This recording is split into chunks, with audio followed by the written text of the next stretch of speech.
like a boss. All right, ladies, this is Alex, your toxic dating coach.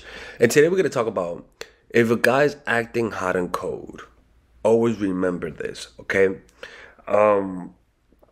Because everybody's going to encounter hot and cold people in their lives, all right? And if you're a nice person, you're going to always focus on the niceness and ignore the negatives. And I want you to keep some things in mind if you're going to be interacting with these types of people.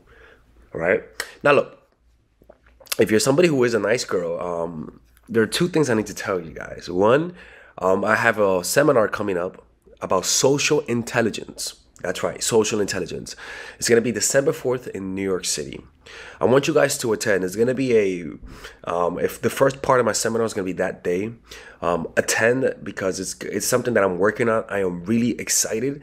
And I believe that social intelligence is the key to succeeding in life. If you don't develop social intelligence, you're pretty much going to be naive and somebody that other people are going to use for their benefit. And if you're talented and you have no social intelligence, somebody's going to use your intelligence. Somebody's going to use your mastery for their own. Look at Tesla and Thomas Edison, right? That's an example of that. Tesla had no social intelligence. Edison had high social intelligence. Who do you remember? You remember Edison. So develop that social intelligence through coming to that course. It's going to be really fun. Trust me, I am so excited about this. You guys have no idea. And my new course, Nice Girl, is out now to purchase. Purchase it now or I'm closing the channel. So the first thing is this, okay? You can purchase it under the description down below, and you can purchase your tickets under the description down below. Tickets are running out, people. Okay, I'm going to have it in my apartment. So we don't have a lot of room here, people. So the first thing is this, is that hot and cold men, people who act hot and cold, especially men, blind you from reality. Because when somebody's acting hot and cold, what they're doing is that they're making you emotional. And the reason why they're making you emotional is because you cannot predict them. What you cannot predict naturally makes you more emotional. How? Because if you give a rat a reward for every time they do something, if you consistently give them that reward, they're going to become acclimated and not as rash and not as emotional. You're going to notice that the brain doesn't fire off dopamine because it's predictable. But if you give a rat a reward once out of every 2 or 3 or 4 times he does something, then when he gets a reward, he's gonna get more dopamine, which is gonna feel better, which in other words is gonna make him more emotional. Hot and cold people give you that gambling effect where you don't know whether or not they're gonna be there. You don't know when the coldness is coming. You don't know when the warmth is coming. So you're constantly waiting. Cortisol levels are high. You're constantly waiting to get that release of cortisol to self-soothe, right? And so what's happening here is that you're becoming self-absorbed. You're not paying attention to the guy. You're not noticing how he's manipulating you. You're not noticing him changing. You're becoming self-absorbed, essentially. Your rationality is your number one tool. Your number one tool to survive.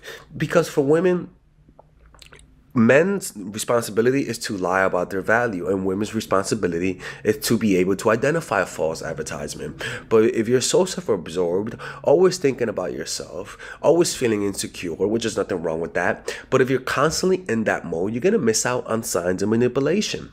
Because you have to understand this. The Maslow hierarchy of needs puts your physical security as the number one thing to focus on.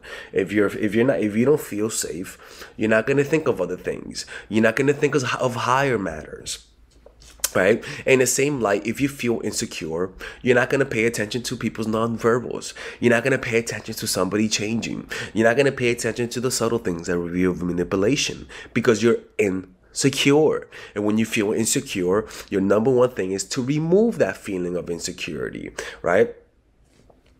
So by turning inward at somebody also is an unconscious sign that you feel like they're high value. Naturally, if you make somebody feel insecure, if you make somebody feel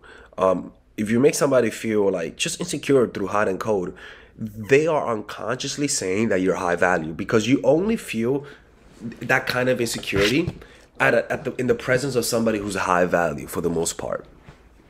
right? So that's the first thing. Remember, is that tolerating hot and cold behavior will get you emotional, will make you irrational, will make you act out of character, and you pretty much shut yourself off from the world because you're trying to fix this issue from within. You're feeling turmoil and you don't like it, and so you stop reading people, you stop observing people, and that's your number one power, which is your empathy as a human. The second thing to remember. So what I'm trying to say is that you just lose your ability to empathize. I mean, essentially. The second thing to remember is emotions create impulsive patterns that cannot be controlled. And those emotions become predictable. The easiest types of people to control and manipulate and predict are emotional people. Emotional men and women, people who have high egos. You can easily predict their behaviors. So when somebody likes you, it makes no sense that they're randomly cold with you. It makes no sense. You gotta understand the logic behind liking somebody. It's a compulsion. It's like if you're addicted to weed, there's no such thing as hot and cold with weed. You're always gonna smoke. Like there's no such thing as we say, oh, why is Delexus being cold with me? Like, oh, yeah, no, motherfucker. There's no such thing as that. It's like when you smoke weed. You're consistently addicted to it, so you're going to be consistent with it. You're not going to be hot and cold. You get what I'm trying to say? So if somebody professes that they like you and they're acting hot and cold, listen to me. That makes no sense. It makes no logical sense. Remember, when you like somebody, it's an emotion that's so intense that you cannot control yourself. So you're going to be predictable. You're gonna be predictable. Unless you watch my channel and you've learned your lesson through losing somebody, which is rare that people learn their lesson, the only logical explanation is that they don't like you that much. And that's how people act when they don't like somebody. When I don't like a girl, I'm inconsistent. People, that's just how it is. Stop trying to rationalize it. A hot and cold guy doesn't like you that much. And if he does like you, is that the type of love you want to have in your life? Somebody who's inconsistent? What kind of relationship you're trying to repair from your past? Oh, wait. Yes, most likely you're trying to repair a relationship you've had with somebody in your past who was hot and cold. That's why they're triggering you. 3, don't let oxytocin forgive and forget.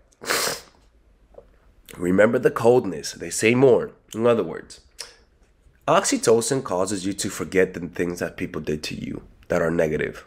Think about you being a zebra and you're surrounded by other zebras, but around you guys is a pack of wolves waiting for you, or fucking lions waiting for you guys to split up. Let's just say one of your zebras bites you in the ass and then your other zebra buddy kicks you, right? Are you gonna leave the zebra group? Of course not. You wanna know why? It doesn't matter how abusive they are. You feel like if you leave them, there's something worse out there for you. So the neurochemical that brings you back to the group is called oxytocin. Even though they're physically abusing you, even though they hurt you, you feel like the other alternative is worse than this. So you stay with them. So what oxytocin does is not that it tells you to stay with them and that the other thing is worse, so don't do that. No. That's not how the brain rationalizes those neurochemicals. Or not neurochemicals. Don't please people, honestly, when I say this, I read these things in books that are verified.